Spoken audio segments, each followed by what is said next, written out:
من مهسان. به کانال یوتیوب من خیلی خوش اومدین. احتمالاً که قطعاً این اولی ویدیویی که از من میبینین.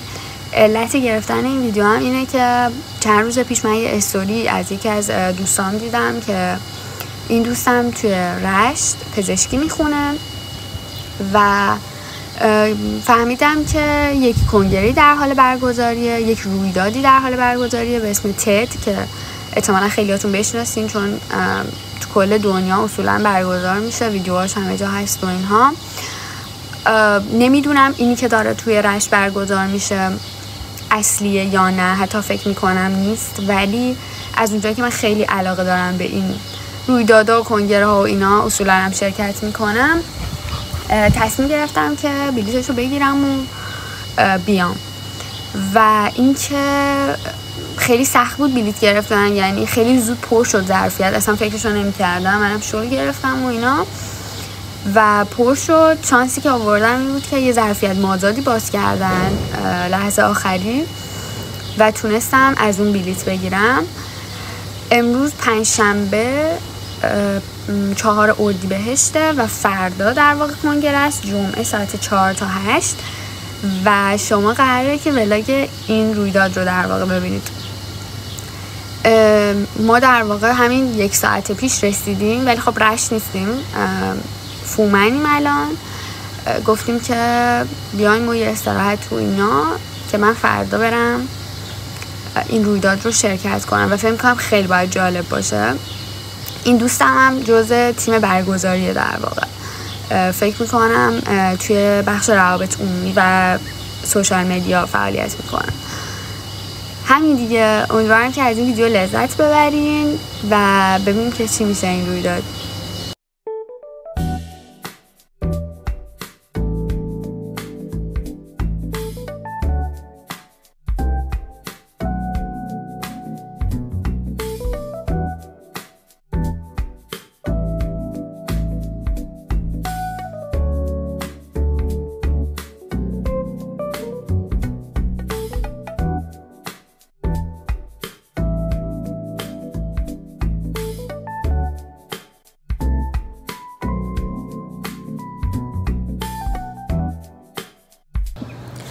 سلام، امروز جمعه است، ساعت 1 خورده و امروز رویداده. دارم کم کم آماده میشم و اینا، یه صبحونه خوردم، دارم آماده میشم که برم رشت یه دوری تو شهرداری بزنم، چون شهرداری خیلی قشنگ و اینا. سرسری میام، سعی میکنم یه بار برم اونجا یه دوری بزنم، بعدم برم سمت سالونی که رویداد برگزار میشه. رفتم گفتم برم دستشویی آرایش کنم چون آینه‌اش خوبه. بعدم به لامپ اونجا سوخته. الان بچه‌ها اومدن بیرون، یه آینه داغون جلومه که آرایش کنم و آماده شم و برم. امیدوارم که خوب باشم. فعلا تا بعد.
و جایزه نوبل هم نگرفت. اگر وارد علم بشیم به طور واقع بینانه بهش نگاه کنیم، آقای راجر پنروز یه سرگردان از آقای استیون هاکینگ بالاتر، ولی ما اینجا نااهلی نمی‌کنیم، بیلانی میذاریم کنار هم دیگه. اگر هم در یک سطح باشن، چرا شما آقای استیون هاکینگ رو میشناسید؟ پس ویلچر میتونه تاثیر بذاره. اگر معیار موفقیت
سلام از شنبه.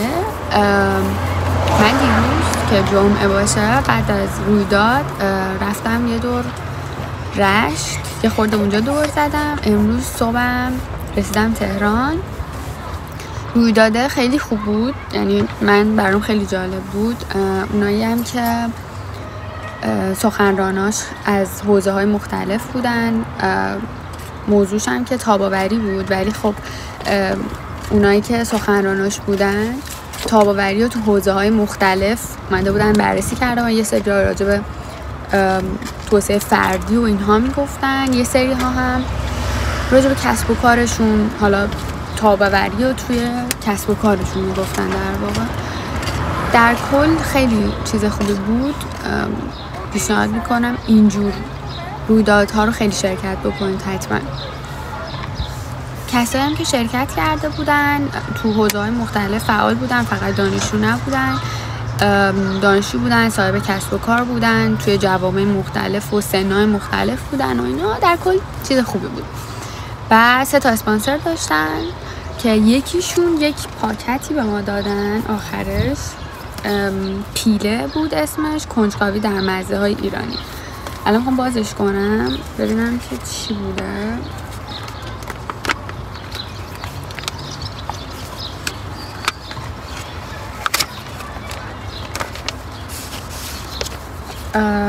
آها 15% تخفیف دادن تا 1/4 کوپن تخفیف برای محصولات همین پیله، محصولات ایرانی هم نوشته که پاسخ نتیجه بخش کسانی است که با عشق و صبر در برابر چالش‌ها ایستادند.